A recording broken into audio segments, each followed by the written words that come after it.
K nakusomezi ziri mukaga omwezi kwa munana omwaka 2019 isawa ziweze 3 nga bulijjo kabakadde kamasukulu mwana ku Delta TV nze Shamim Naiga ogga kutusaako ndine munnange Isaac Luchamze kuba naffe abategeera olulimi olw'obubonero nga tukola bulijjo katutandike n'ebikulu n'oluvannyuma kumenya kutuseeko ebyo byonna ebibadde gy'otabadde ku lunaku olwaleero olwokubiri. Ebikulu mu masukulu twarwana tukyarwana tugenda kulwana kwebyo ebibi byonna bye baleeta. Abatayagala kuwulira nti twalwanirira eggwanga lino mwetugire ku munyaanya Geno Eli Tumwine alidde mu ttama.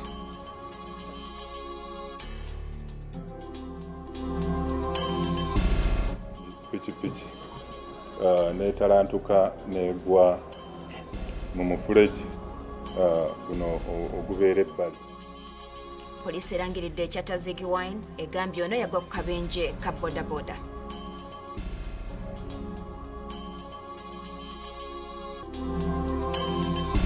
So how do you qualify to be the best in the country? And there's evidence there. Ate ebyapa bya Buganda bibeera bitya mu Arua akakiiko kava mugemereire kawuniikiridde.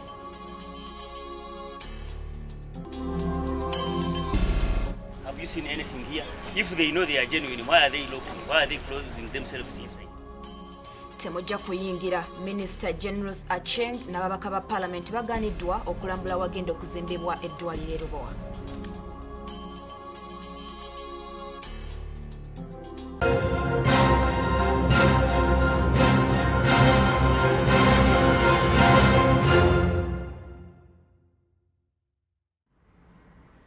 Nyongera okwaniriza amasukulu mu gaffe ekiro kya leero era nga gano gatandise ne minisita w'ebyobutebenkevu mu ggwanga Geno Eli Tumwine ng'onagambye nti ebigambo by'omubaka wa Dokolo Cecilia Ogwal n'owa Bukonzo West Atkins Katusabe ku bigambibwa nti yayisa olugaayo mu Parliament bigendereddemu kumukyaya n'okwonoona erinnya lya UPDF.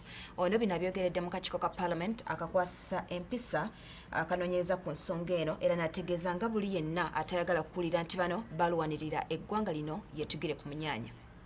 Oluvannyuma lwa minisita w'ebyobutebenkevu Geno Eli Tumwine okukkiriza leero ne yeewozaako ku bigambibwa nti yayisa olugaayo mu Parliament n'okutiisatiisa omubaka wa Dokolo Cecilia Ogwal ebimwogerwako byonna abyegaanye. The allegations made by the Honourable Katusabe Atkins and Honourable Cecilia Atkin Ogwal against me are false, I repeat, false, malicious, taken out of context, and made with specific intention of demeaning my character. Geno Eli Tumwine akakiiko ka Parliament kana akakwasisa empisa akategeezezza ng'ebyo byonna ebyayogerwa omubaka Cecilia Ogwal ne Atkins Katusabe bwe bitaali bituufu ebigendereddemu okumukyaya n'okwonoona erinnya lya UPDF. Bano abasabye obujulizi obumuluma. My reputation as an experienced and long-serving legislator and calling into question my discipline and that of the whole of UPDF. Ababaka ku kakiiko bwe bamubuuzizza lwaki bulijjo akulembeza nga bwe balwanirira eggwanga lino abaanukudde bw'abategeezezza ng'okulwanako bwe balwana nga tayagala kukiwulira yeetuge. So I would want you to tell us the 3 times when you have been sent out of Parliament in respect of issues similar to the issues raised then. When she says you pointed a gun at her, did you point a gun at her in the 7th Parliament? Because that's what you say. You a liar. I never pointed a gun at you. Tebagala kuwulira kubagamba nti twarwana nti ekyo nagwo musango nti nagwo ntokwogera nti twarwana byagwa bitya.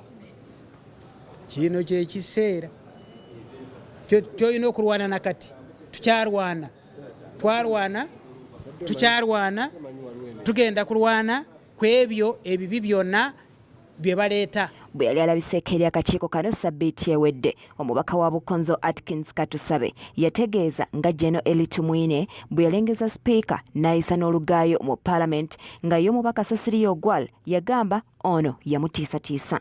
Mu kwanukula kw'olwaleero Geno Tumwine agambye abo bombi balina bigendererwa byabwe kumuttira linnya.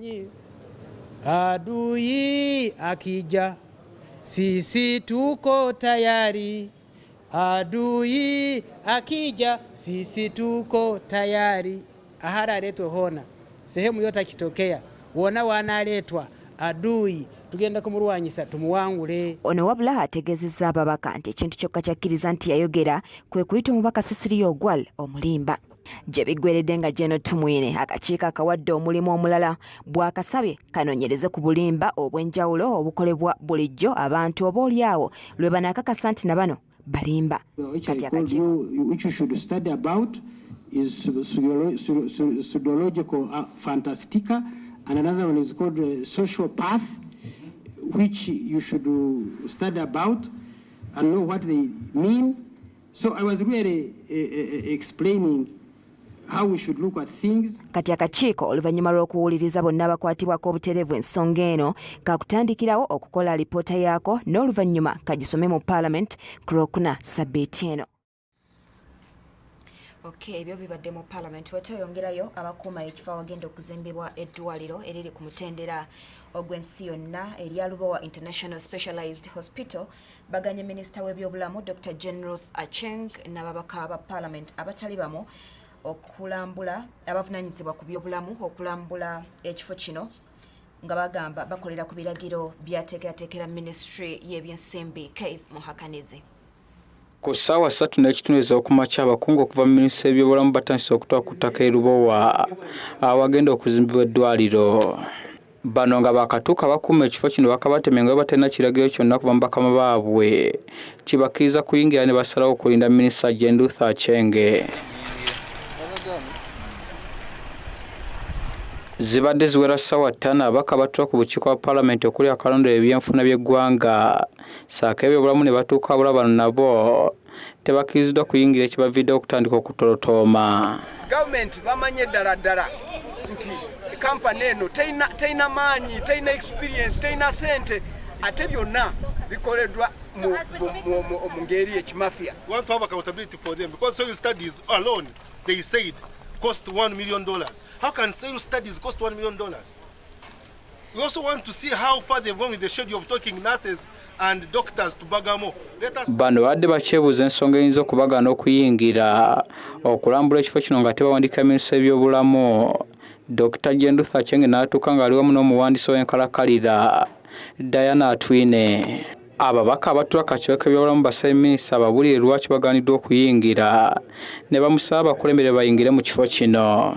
Put a very big poster showing how the hospital is going to be designed. They put the company name, the engineer. Have you seen anything here? If they know they are genuine, why are they looking? Why are they closing themselves inside? Era twagala eddwaliro lino lizimbwe ku musingi ogwo kubanga lirimu ebirungi bingi ebyatukaka okuliisa gavumenti eziwe ssente. First of all, tuweereza abantu bangi ebweru okubajjanjabirayo. Kitwala ssente nyingi, abantu baffe banyigirizibwa. Minisita Dr. Jane Ruth Acheng naye akosekose mu kalumonde kubanga kanze konkona kumuggulira nga bali munda tebanyega.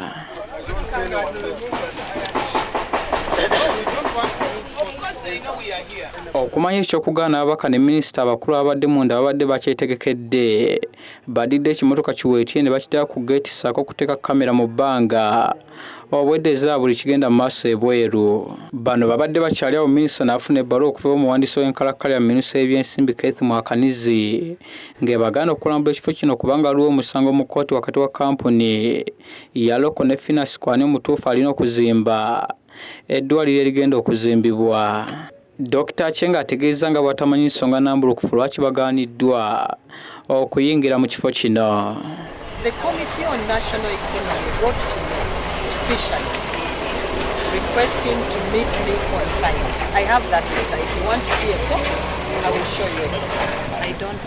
I don't know why we have not been allowed to access the site. I don't know. Minisita agenze maaso n'ategeeza kati balindidde omukulembeze w'eggwanga ne Paalamenti okubaako kye bakolawo ku nsonga eno. And then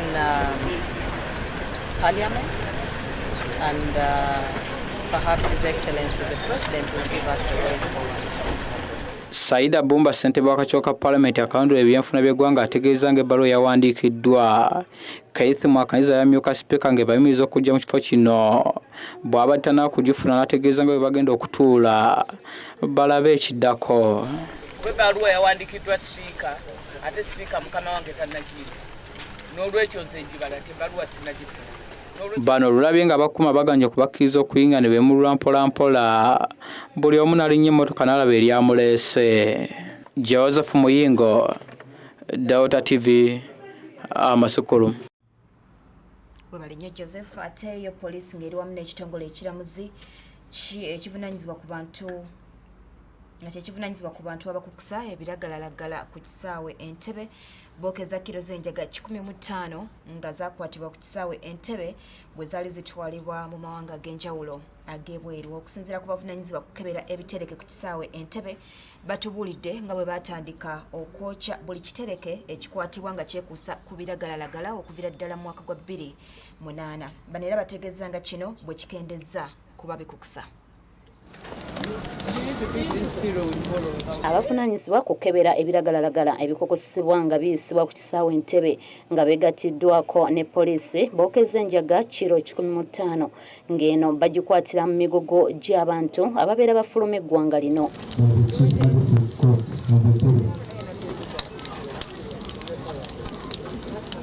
Bano bakulembeddwamu amyuka omuduumizi wa poliisi mu ggwanga Major General Stephen Sabet Muzeyi era enjaga eno basoose kugiraga bannamawulire oluvannyuma n'eteekebwako omuliro.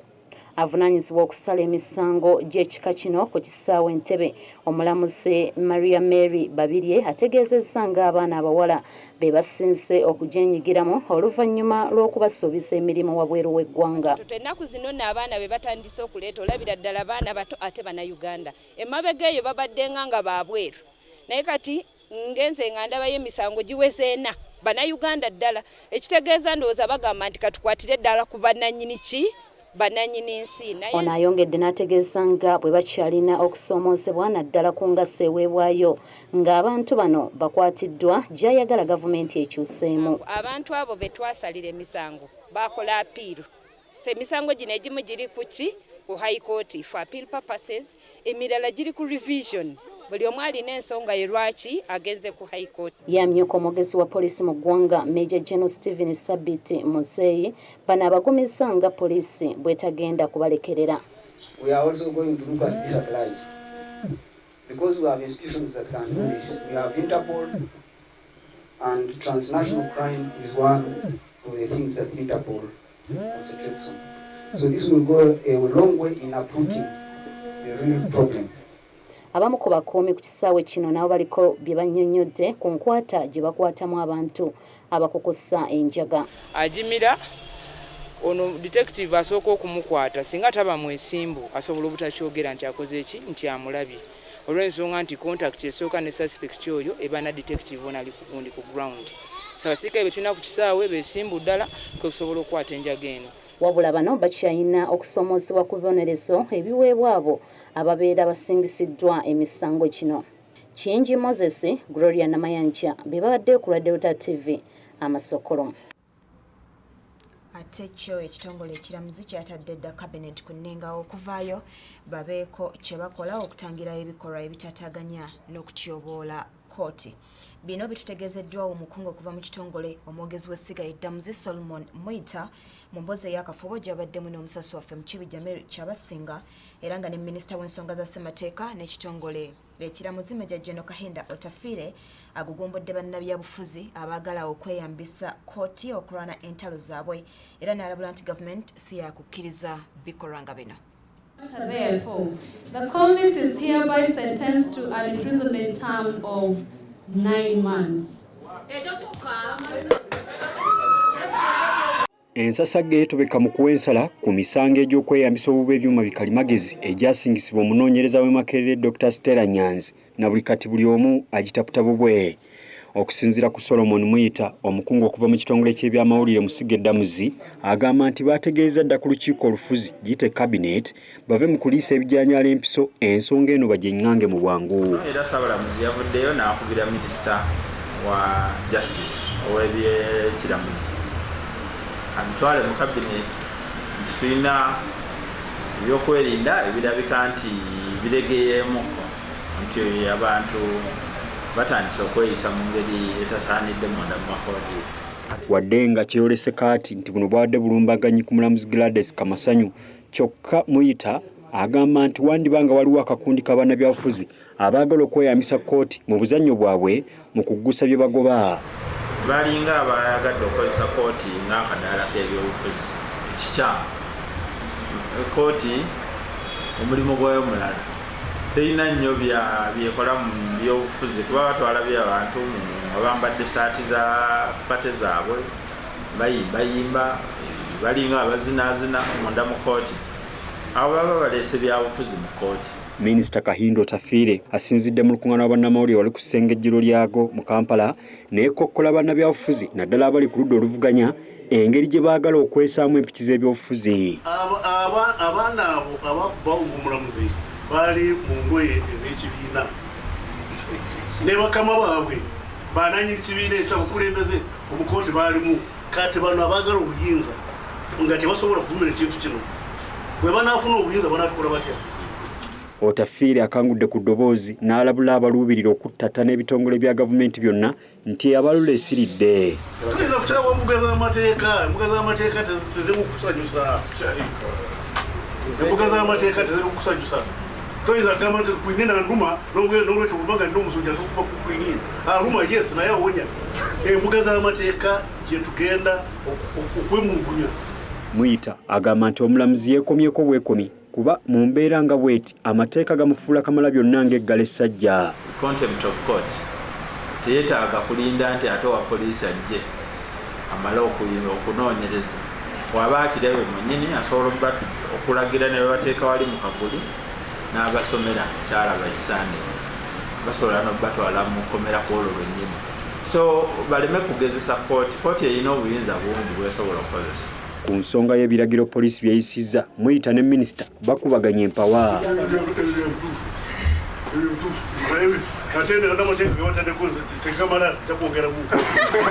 Tebannatuwandiikira mu butongole tubuulira biki bye bagenda kukola nabiwulidde buulizi ku mawulire naye era tusuubira nti bajja kuba balina okujja basinkane abakulembeze wano babuulire nti twagala kyusaamuko bwe biti.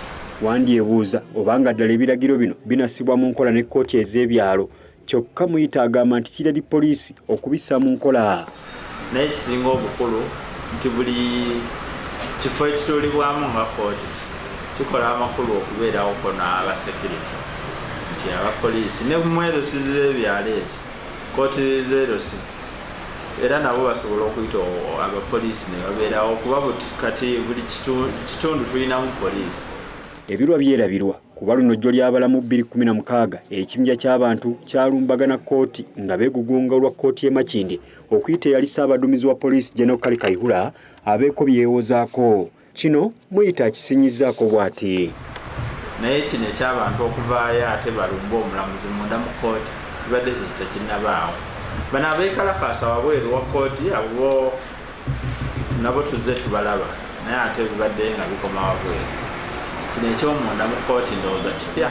Embeera efaananako bw'etyo ezerabikira mu kkooti nga ne mu mwaka gwa 1998 omusajja yali avunaanibwa omusango gw'obutemu Richard Alinaitwe era mu kkooti y'emu yagwa omulamuzi Elizabeth Alividza mu bulago wadde nga abakuumi ba kkooti bamwanguyira ekyongera okuteeka ebyokwerinda by'abalamuzi mu matigga.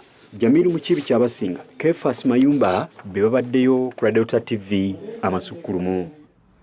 Webale nnyo Kefas ne Jamil tugenda kuwummula mu katono nnyo tukomewo n'ekitundu ekyokubiri kankulekere akanyumiro kaffe akamanya byolya mwamanyira byolina okulya n'engeri gy'olina okubiryamu. Tovaawo.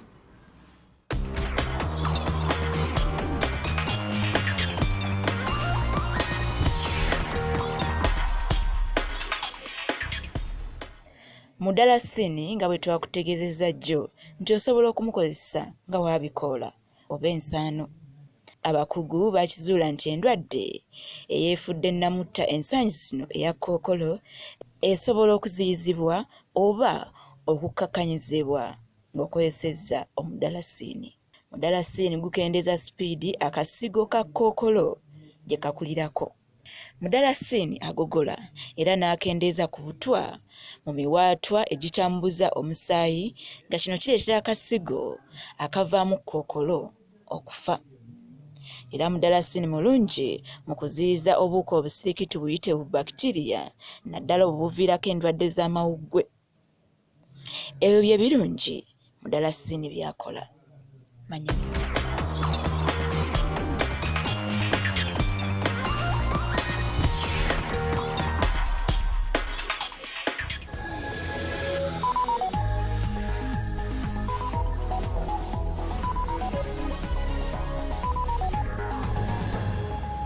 Sukuma Cash ne Airtel Money okwata ku bulamu bw'abo bonna b'oyagala. Kati osobola okusindika ssente ku miwendo egisaliddwako okutuuka ku bitundu 6 ku buli 100. Amanya agange nze Nanteza Winfred, olwaliro ndi muwanguzi. Anawangudde ssente zino $5,000 kuva ku Airtel Money. Nanyiga *185# nga nsasula biru ya masanyalaze neyanza nnyo Airtel okubeera nga ndi muwanguzi. Sindika ssente oba kozesa Airtel Money olwaleero ofune omukisa okwewangulira emitwalo 50 buli lunaku. Nyiga *185# okutandikirawo. Airtel Money nnyangu ya buliwo ate yeesigika. Amateeka n'ebiragiro bigobererwa. Airtel, the smartphone network. Kaswa Home Baking Flour y'engano y'omuntu owa bulijjo. Engano ya Kaswa Home Baking Flour ekolebwa ebyuma ebisinga okuba eby'omutindo mu nsi yonna okukakasa nti ngano nnyonjo ate nga ya mutindo. Kaswa Home Baking Flour yeekebejjebwa n'ekakasibwa n'epimibwa mu paketi za kilogulaamu 2 n'endala. Ekolebwa Ntake Group of Companies, esangibwa mu maduuka amanene n'amatono. Okugikanda etwala amazzi mangi n'evaamu ekiwera. Osobola okugikanda n'ebyuma oba engalo okanda chapati, cakes, amandazi, cookies, birthday cakes, hot cakes, croissant, cream cakes, oba banana cakes. Eno y'engano gye tukozesa. Kaswa Home Baking Flour.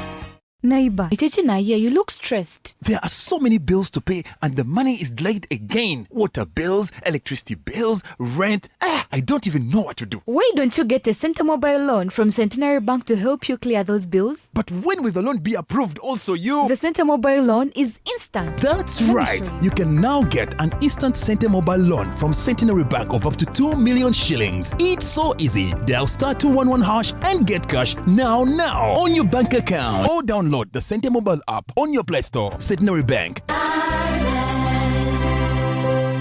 Centenary Bank is regulated by the Bank of Uganda. Juzi era ija kabadde kaana katowa. Naye kati ye kabwe ntunuulidde buli neetaaga ekintu kyonna. Kwe kube kugula ddagala, kugula bikozesebwa awaka, ne bwe mba ndi mu kiwuubaalo. Obuntu obutonotono bwo bwankolera bundowoozesa nti ndi naye wano.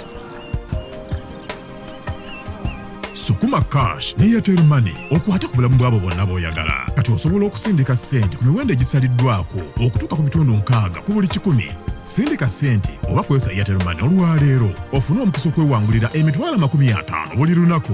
Nyiga *185# okutandikirawo. Airtel Money nnyangu ya buliwo ate yeesigika. Amateeka n'ebiragiro bigobererwa. Airtel, the smartphone network.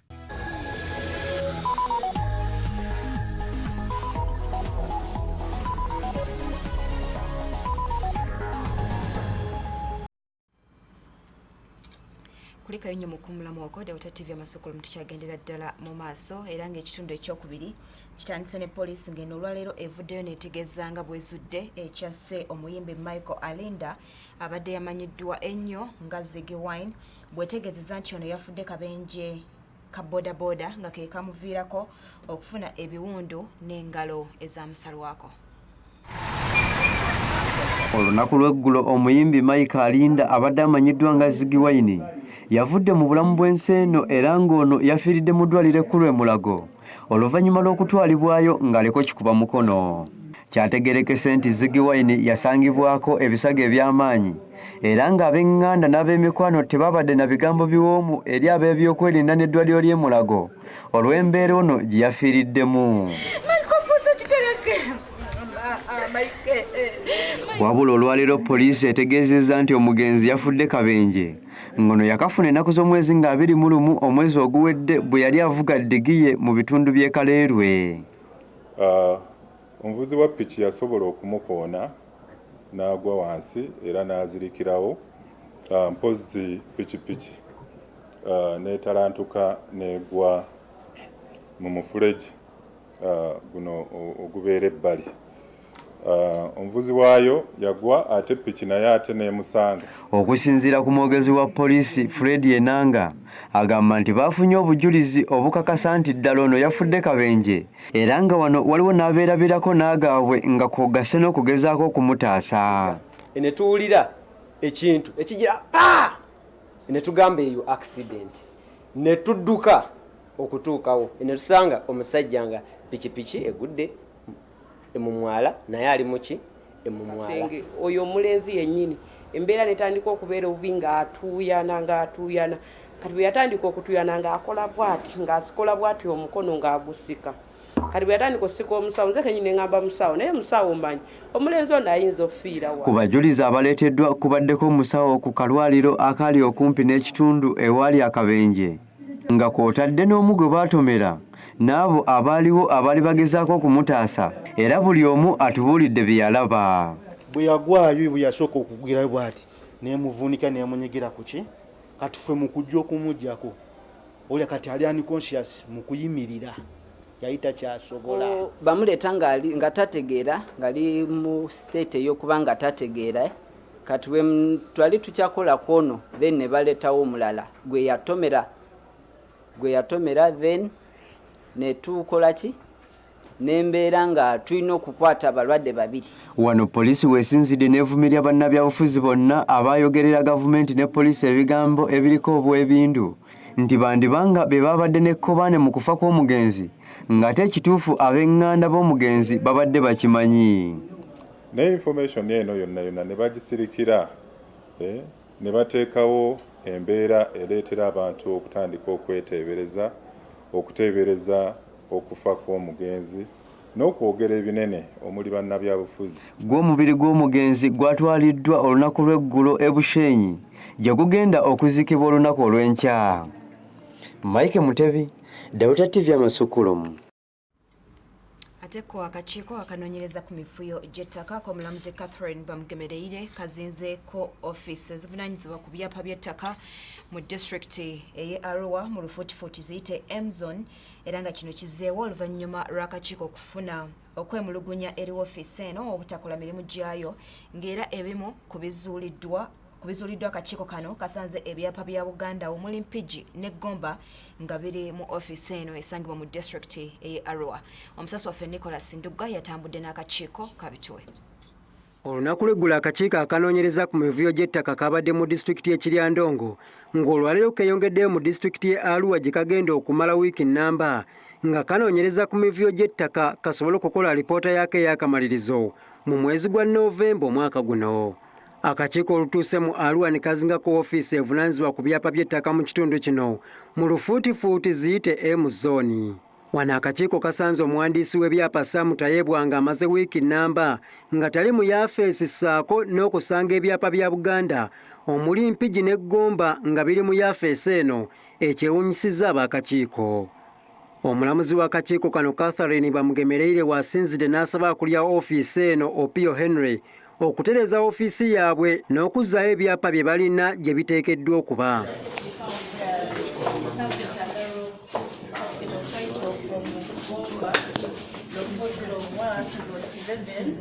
Was sitting in a jacket of block 1 ID, and the young man told us that he had found it in a wrong place and was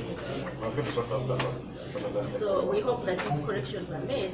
Akakiiko kagenze mu maaso n'okukuba ebituli n'okuzuula ensobi mu mpapula zibakozesa okugaba ebyapa n'okupunta ettaka. This is a challenge now we are putting. Why don't you, and this is a new system.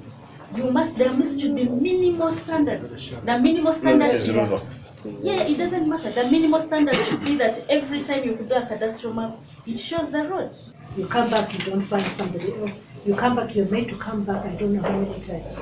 So Arua if Arua is the best, then we're very worried about MCs in this country. Because there's a big complaint against you, Arua.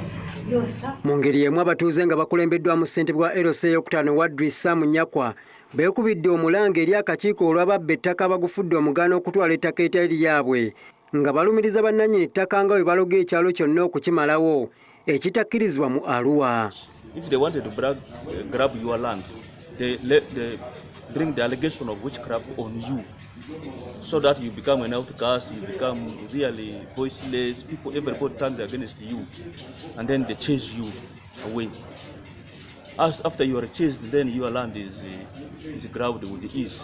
Wadri agenze mu maaso n'annyonnyola ebizibu bibasanga mu disitulikiti yaabwe. County chief and his staff, police, everybody has been sitting. One individual like this took the not even a government, but some officers, police officers who were sitting there, he took them to court. But those police officers did not have interest in that land until we got to learn about it later, much later. Akakiiko kakyagenda mu maaso n'okutalaga ebitundu ebyenjawulo nga kanoonyereza ku mivuyo gy'ettaka okusobola okukola lipoota yaako ey'akamalirizo mu mwaka guno. Ndugga Nicholas yaliyo ku lwa Delta TV Amasukkulumu. Webale nnyo Nicholas. Ateeko akakiiko k'ebyokulonda mu ggwanga kavuddeyo ne katangaza ku bbago ly'okukola ennongosereza mu mateeka g'ebyokulonda agafuga okulonda mu ggwanga. Okusinziira kwakulira akakiiko kano, omulamuzi Simon Byabakama nabo bassaayo ebirowoozo byabwe era balina essuubi nti oba olyawo nabyo bijja kufiibwako kisobozese okuleetawo enkyukakyuka mu byokulonda by'eggwanga. Oluvannyuma lwa Ssaabawolereza wa gavumenti William Byaruhanga okwanjulira Paalamenti amabago agalimu ennongosereza mu byokulonda, akakiiko k'ebyokulonda nako olwaleero kavuddeyo ne koogera ku nnongosereza zino, wadde nga bannabyabufuzi bangi n'abalondoozi b'ebyokulonda bazze bakuba ebituli mu nnongosereza zino. Ziyina bigendererwa bibiri. Ekisooka kulungamya oba kuteeka mu nkola ekibba bululu. Toyinza kugamba nti ogenda kusibaawo ebibiina by'obufuzi ne bannabyabufuzi obutakolagana ng'ate ssemateeka abawa eddembe ly'okukolaganira wamu. Okusinziira ku mulamuzi Simon Byabakama akulira akakiiko kano agamba nabo bassaayo ebirowoozo byabwe era basuubira nti singa biteekebwa mu nkola kyakuleetawo enjawulo mu kulonda mu ggwanga mu 2021. Naffe nga Electoral Commission twawaayo ebirowoozo byaffe era tusuubira nti bijja kuyisibwa. Kwegamba ekigendererwa nti okulonda kubeere kwa bwenkanya ate kubeere kwerufu, kyekigendererwa ky'endongoseza mu mateeka. Ono ayongeddeko nti kyakwongera n'okulongoosa omulimu gwabwe ogw'okulondesa. Tusuubira nti Paalamenti era emaze okuyisa amateeka ago gajja okwongera ku mulimu gwaffe, okutangaaza omulimu gwaffe ng'omwerufu nga gwa bwenkanya nga bwe tugezaako bulijjo okukola. Olwaleero akakiiko ka Paalamenti akakola ku by'amateeka lwe katandise okufuna endowooza n'ebirowoozo by'abantu ku nnongosereza zino.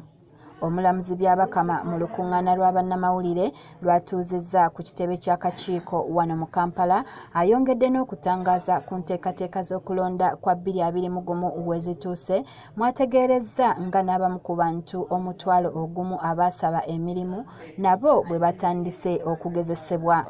Era bwe twogerera kati Abannayuganda abaabandika okusaba nti basobole okukola emirimu egyo wiiki eno bali ku interview zatandise olunaku lwajjo era zijja okukomekerezwa ku Lwokutaano wiiki eno. Omulamuzi Byabakama bw'ati ayanjudde n'enteekateeka z'okujjuza ebifo by'ababaka abakyala mu lukiiko lw'eggwanga olukulu aba disitulikiti ya Hoima ne Kabongo. Omukiikizi omukyala abeera weddembe okusalawo okusigala mu disitulikiti eno enkadde oba okubeera omukiikizi mu disitulikiti empya. Kakati omukyala yalondebwa omwaka 2016 okukiikira Hoima ye yasalawo okugenda mu disitulikiti y'Ekikuube. Okulonda kuno kwakubaawo nga 26 omwezi ogujja mu disitulikiti 2 okuli Kikuube eyakutulwa ku Hoima ne Karenga eyakutulwa ku Kabongo. Kalungi Betty, Gerard Mutumba, Delta TV Amasukkulumu. Mwebale nnyo abasasi baffe. Ate olwaleero olukuŋŋaana lw'okukubaganya ebirowoozo ku ndwadde ezitafiibwako bwe zisaanye okumeggebwa lutandise wano mu Uganda. Abakulu mu byobulamu bagamba nti endwadde ezitafiibwako zisinga nnyo kubeera ku nsalo ya Uganda n'ensi endala nga bakukisimbako essira ku byobulamu naddala mu bitundu ebyo. Rita Nalukenge, Kapitowe. Endwadde ezitafiibwako wano mu Uganda ziri 13 wabula ezisinga okutigomya bannayuganda mulimu enjovu oba empanama, olukuku, entumbi, ensenke ssaako n'ebiwuka by'omu lubuto. Mutwale Kayiira nga yimukwanaganya okulwanyisa endwadde ezitafiibwako mu kitongole ky'ebyobulamu agamba nti ku ndwadde ezo buli disitulikiti erinako emu egisumbuwa. Buli disitulikiti mu Uganda eyina endwadde emu ku ezo. Disitulikiti ezimu zirina endwadde zonna. Okugeza obulwadde obw'olukuku baliva blindness buli mu districts 47. Zino districts zisangibwa mu bukiikaddyo, obugwanjuba n'obuvanjuba. Endwadde ezimu okugeza ng'empanama zisinga kubeera mu buvanjuba bwa Uganda, Bundibugyo n'Entoloko. Entumbi businga kusangibwa mu bifo awali amazzi gamba nga ku nnyanja Kyoga, Albert, Nalubaale, Muttanzige ssaako n'ebitundu by'e Kabalole wabula abalimi b'omuceere bubayisa bubi nnyo.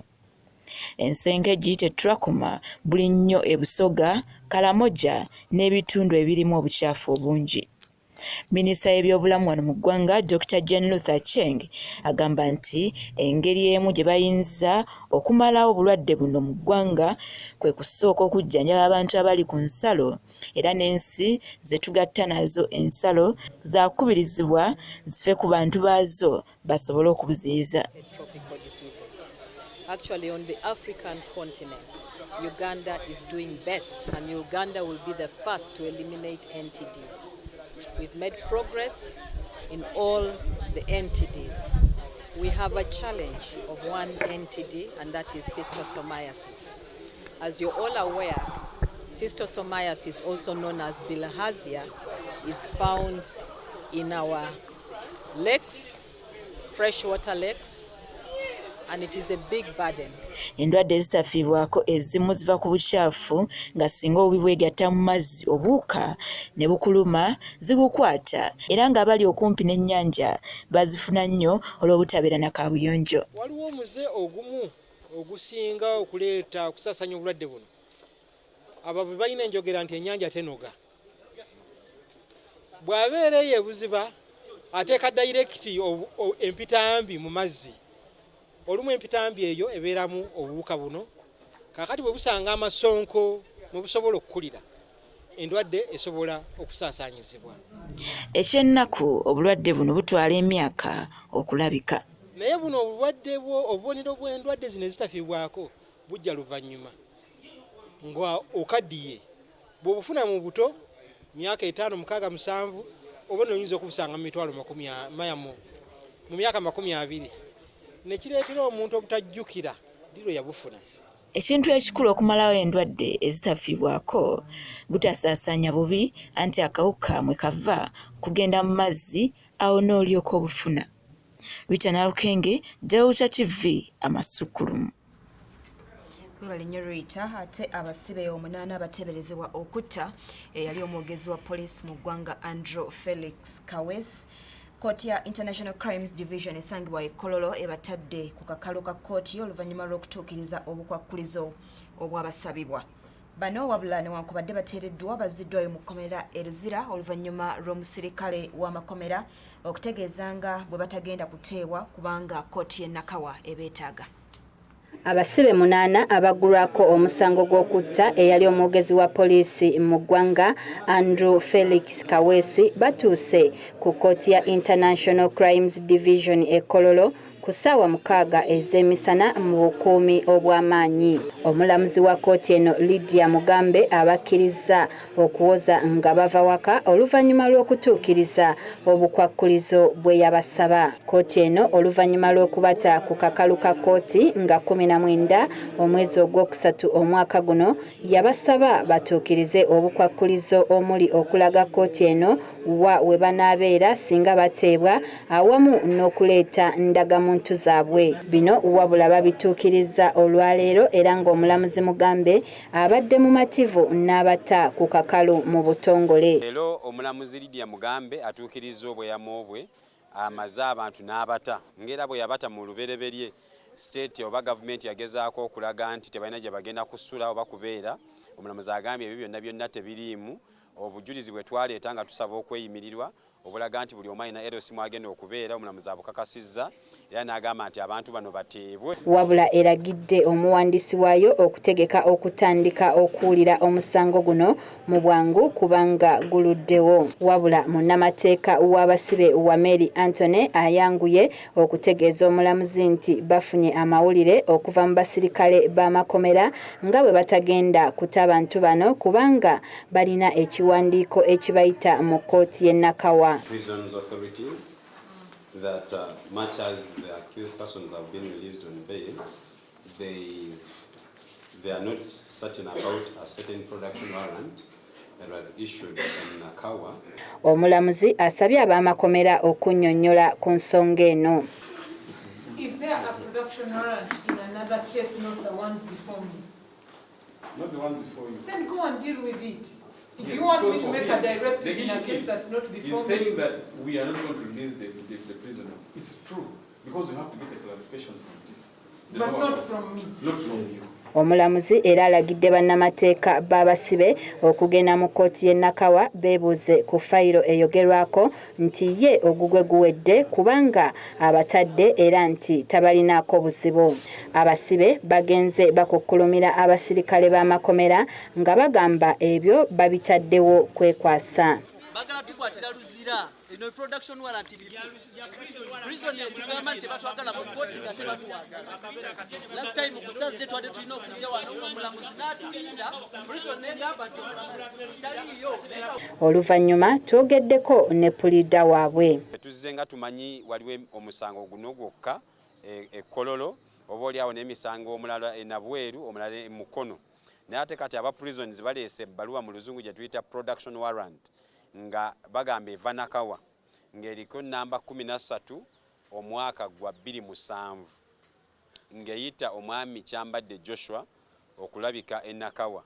Mu kuyita Kyambadde Joshua ng'ali ku bbaluwa ate aba prison bagamba eyita bonna. Abasibe babadde mu kkomera e Luzira okuva mu mwaka gwa 2017 wabula omusango gwabwe tegutandikanga kuwulirwa. Omugenzi Kaweesi yakubwa amasasi abantu abataategeerekeka n'omukuumi we awamu ne ddireva we nga 17 omwezi ogwokusatu omwaka 2017 ekkulambiro ekisangibwa e Nakawa. Annette Nakayibaale yabaddeyo ku Delta TV Amasukkulumu.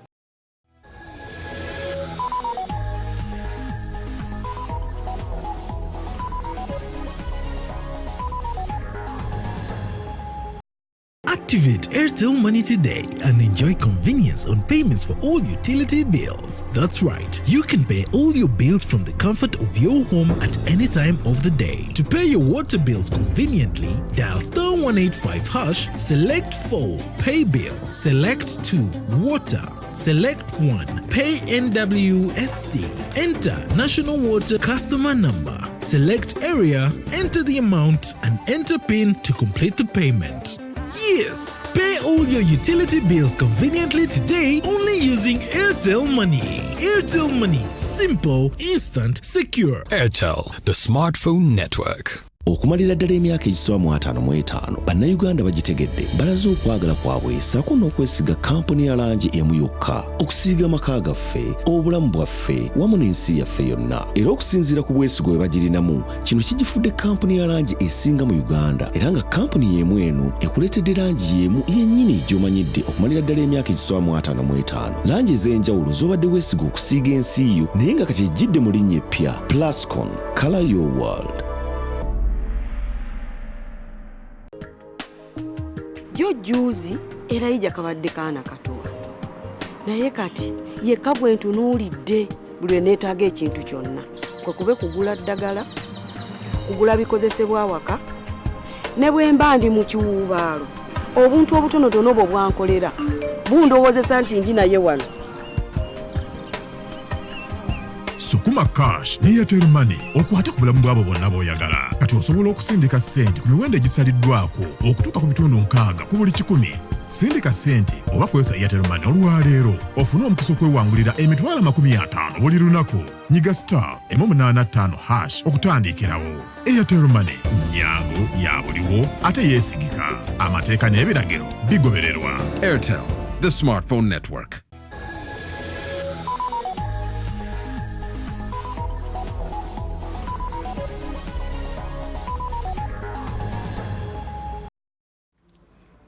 Ate ekitundu ekyokusatu katukitandike ne kkooti yawozesa abalyake n'abakenuzi eya anti-corruption esangibwa e Kololo ekkiriza abakozi ba gavumenti okuva mu minisitule y'enguudo okwoza nga bava waka oluvannyuma lw'okuleeta ababeeyimiridde nga basaanidde. Bano bavunaanibwa emisango 6 egy'okubba obuwumbi obusoba mu 2 awamu n'okugaana okwanja eby'obugagga byabwe ng'amateeka bwe galagira.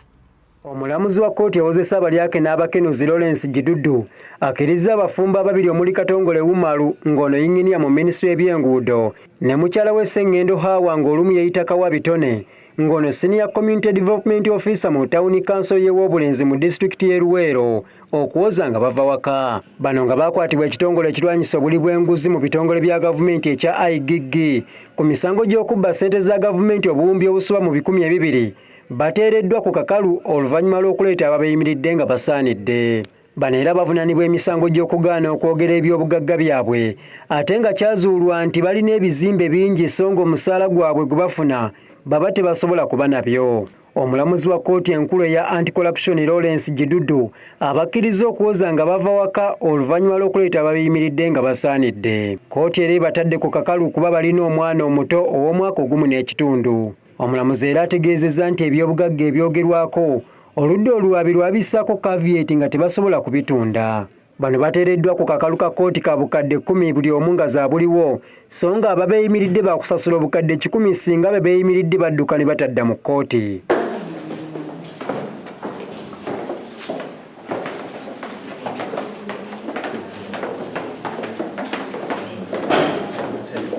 Kkooti era ebalagidde okuleeta paasipoota zaabwe mu kkooti ate era ebalagidde obuteetantala kutunda bya bugagga byabwe ebiri ku poloti ez'enjawulo. Balagiddwa okweyanjula ng'ew'omuwandiisi wa kkooti eno buli luvannyuma lwa nnaku 30 okutandika ng'ennaku z'omwezi 6 omwezi ogw'omwenda omwaka guno. Bano basoose kweyanjula ew'omulamuzi wa kkooti ento Moses Nabende era ng'abalagidde okukomawo ng'ennaku z'omwezi 22 omwezi guno.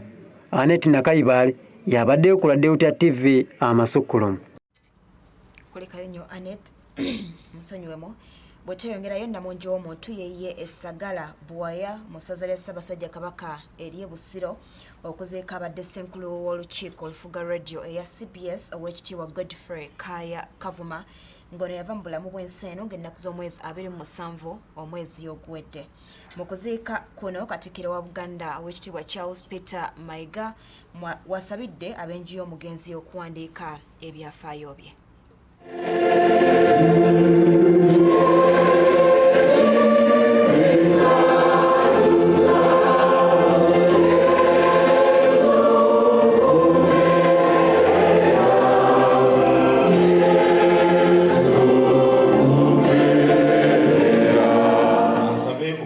David Kintu Wasajja ajja asoma obubaka bwa Ssaabasajja Kabaka bw'anaamala okubusoma nja kujja mpite Oweekitiibwa Vice President naye atutuuseeko obubaka bwazze nabwo.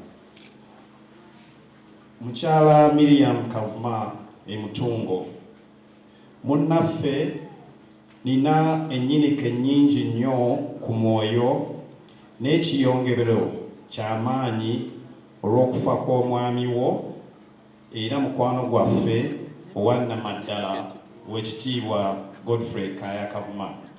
Kitalo nnyo nnyo ddala.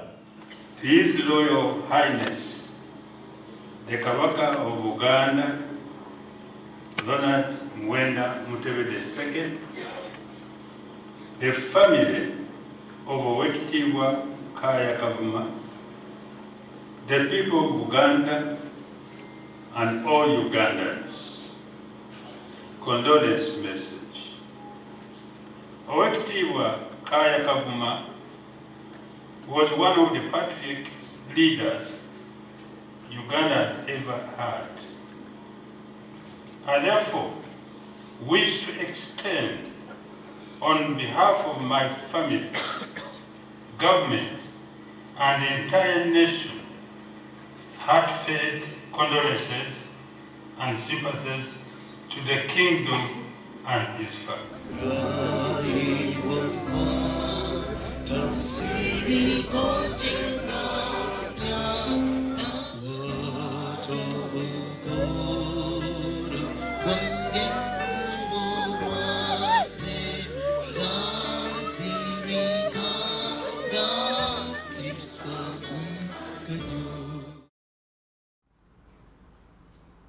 omwoyo gw'omugenzi omukama katonda agulamuza ekisabo kyeyongerayo bazzukulu b'omugenzi Molly Kityo omusamba beekalakasiriza ku ttaka lye balumiriza nti akola ng'omuwandiisi mu Uganda Land Commission. Robert Nyombi yali banyagako nga yeekobana n'akulira yafesi y'eby'ettaka Mukono Herbert Mbaziira. Bano tubasanze ku ttaka lye balumiriza nti lye lyabanyagibwako nga bogerera Robert Nyombi ne Herbert Mbaziira ebisongovu. Gye buvuddeko famire eno y'emu gye twakulaga mu Masukkulumu bwe baali batuta ensonga zaabwe mu yafeesi ya RDC w'e Mukono Fred Bamwine asobole okuyingira mu nsonga zaabwe wabula ne batasobola kumulaba. Wabula ku bombiriri abalumirizibwa okubeera emabega wa bino byonna twasobola kufunako Robert Nyombi omuwandiisi wa Uganda Land Commission n'atutegeeza nti ettaka erikayanirwa lya gavumenti. Ndaga nti ettaka lye twogerako lya gavumenti. Naye abakulu abo simanyi wa bwe basinziira kugamba nti Nyombi mbalemesezza. Kituufu nyinza okuba nga mbalemesezza olw'ensonga nti siyinza kubakkiriza kutwala ttaka lya gavumenti. Ettaka lino liwerako eka 148 nga ziri mayiro 2 namba lisangibwa ku kyalo Lugga Kisoga mu disitulikiti y'e Mukono. Oluvannyuma lw'abalumirizibwa okulaba Amasukkulumu nga famire eno ewanda omuliro basobola okugiwandiikira nga babayita bateese nayo babaweeko eka 30 famire eno kyewakanya. Eno ye bbaluwa Mbaziira gye yatuwa nga atugamba tuweeko yiika 3 naye kaakati ataawo obuyinza yabujjawo obutuwaako yiika atuwangaani.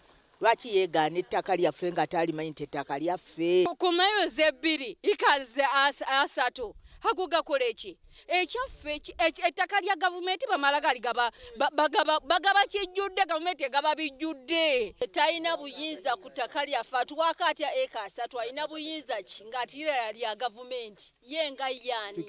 Bano tubasanze ku kitebe kya disitulikiti y'e Mukono nga banoonya RDC Fred Bamwine wabula mu kafubo kaabwe ne RDC tetukkiriziddwamu.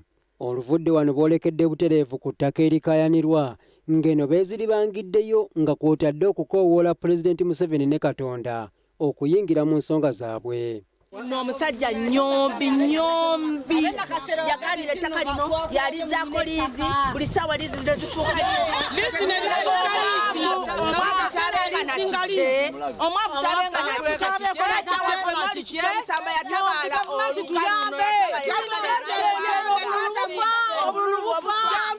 bateekawo DNA okuyamba omuntu okutegeera omwana muzaala oba si muzaala. Kakati bwe kabanga libanga ettaka lya gavumenti Nyombi akwata ebiwandiiko ajje mu lujjudde mawulire tuganga ge tulimu wala DC alage ebiwandiiko. Kigambibwa nti ettaka lino abaali ku mpanya baaliwo omuyindi amanyiddwa nga Kasaku nga ye nannyini kampuni ekola amajaani ga Kasaku ng'ono bali muwera ku liizi ya myaka 999 ekikontana n'amateeka agafuga liizi. Era tusanzeeyo abanoga amajaani g'omuyindi Kasaku. Nyombi atwala liizi ezo kyokka ffe bannannyini ttaka twalwana ttaka ne byatuzikiza ne batta ne mukulu waffe lwattaka lino yabigobe nga atuuseko wabituusiza tuliza naffe ow'ekika kiramba agenda kitta kibabewo sinanga gavumenti si erina ettaka Nyombi ne Mbaziira be bakozesa ettaka lino bebakumpanya ettaka lino bwino kati tumulina tumulaba twayogerako Nyombi oyo yasalawo n'ayogera mbu ffe tuli ye mupiira gwatuleera ne bwoguteekamu bano basabye Nyombi okuleeta ebiwandiiko ebikwata ku ttaka lino bwe libanga ddala lya gavumenti. Nyombi twakwako chansi nnene nnyo nga tujja mu ofiisi yo twogerezeganye oba otusigala ku ttaka oba tuligabana twasaa kuwa kitiibwa ne Nyombi engeri gyolaze nti tosobola ffe kutuwa budde na kututegeera nti tuli bantu kakati naffe ketukwabye. Tugezezzaako okuddamu okunoonya Nyombi ne Mbaziira. Nyombi n'atutegeeza nga bw'atali mu yafeesi mu kaseera ako nga yembaziira essimu ze zimanyiddwa zibadde ziggiddwako. Kiyingi Moses, Deuta TV, Amasukulumu.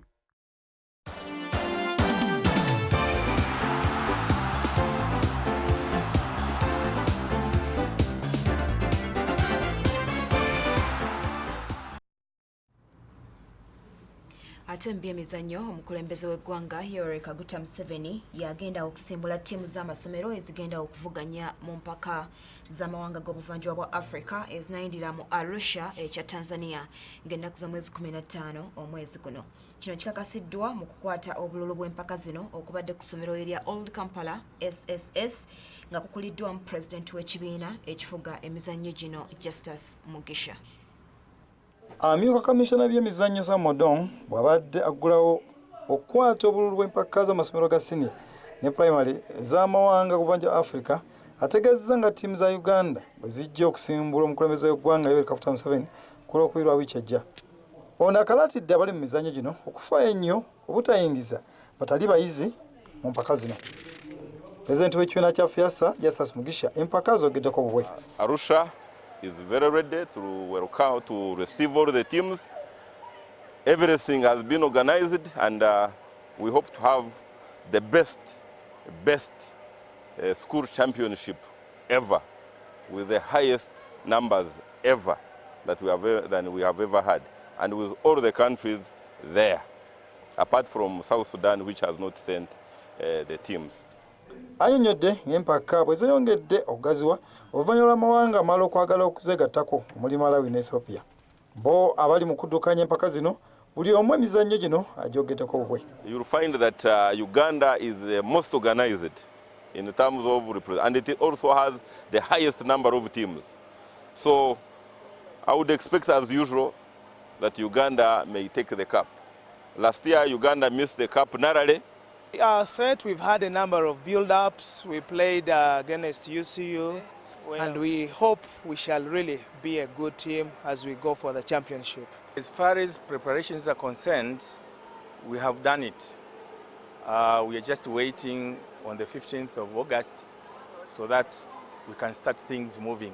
Burundi had been trained, and we've finished all matches concerning all disciplines, and we've been well trained. As I am in this championship since about more than 10 years. We are used to participate in these games. Mu bululu obukwatiddwa mu mpiira gw'abalenzi, St. Mary's Kitende eri mu kibinja kya omuli ttiimu ya Kenya, Deagorote, Luwuka ya Tanzania n'endala okuva e Malawi. Songa Buddo SS eri mu kibinja A omuli Standard High School, Zana, Lindi ya Tanzania ne St. Anthony ya Kenya. Mbawala Kawempe Muslim eri mu kibinja B omuli Mkalapa ne Alliance za Tanzania, Sako Itego eya Kenya n'endala. Mu rugby Jinja SS eri mu kibinja ekirimu Kira College Butiki, Hana International, St. Peter's Mimias eya Kenya ne ITP ya Burundi. Obululu obulala bukwatiddwa buli mu mizannyo omuli okubaka, handball, volleyball ne basketball. Mpaka zino ez'omuwendo gwa 18 ez'okuyindira mu Arusha ekya Tanzania, abategesi bagamba nti baagala ziri nnyo omutindo amawanga gavuganye mpaka za Afrika saako n'ez'ensi yonna. James Manja, Leta TV, Amasukulu.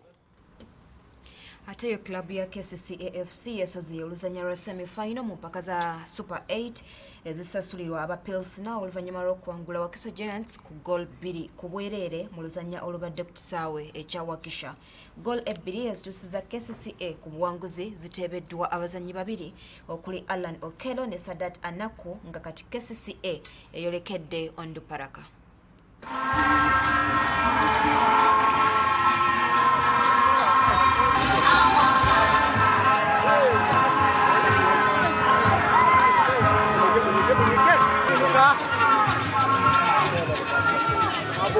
La ball.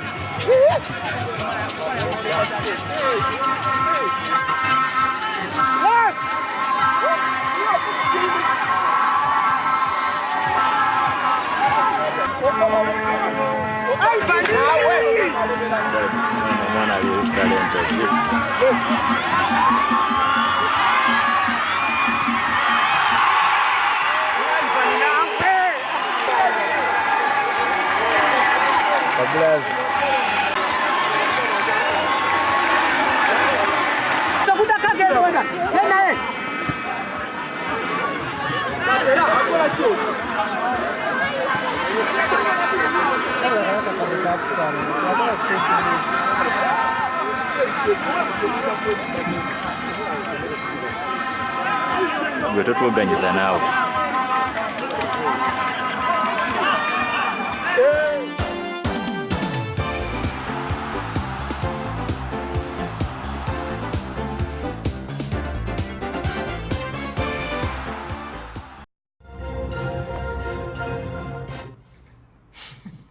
Mutusonyiemu olwako akayiseemu bwetto tutambudde nze Shamim Naigamba ne munange Richards Isaac kubannaffe abategeera olulimi olw'obubonero tusinkane olunaku olw'enkya programu esibe bbiri yeddako ne Moses Wamala kakulekere akanyumiro kaffe ak'omukisa gw'omukono gwo ne Reverend Festo Kalonji Ssaabasajja Kabaka wangaala.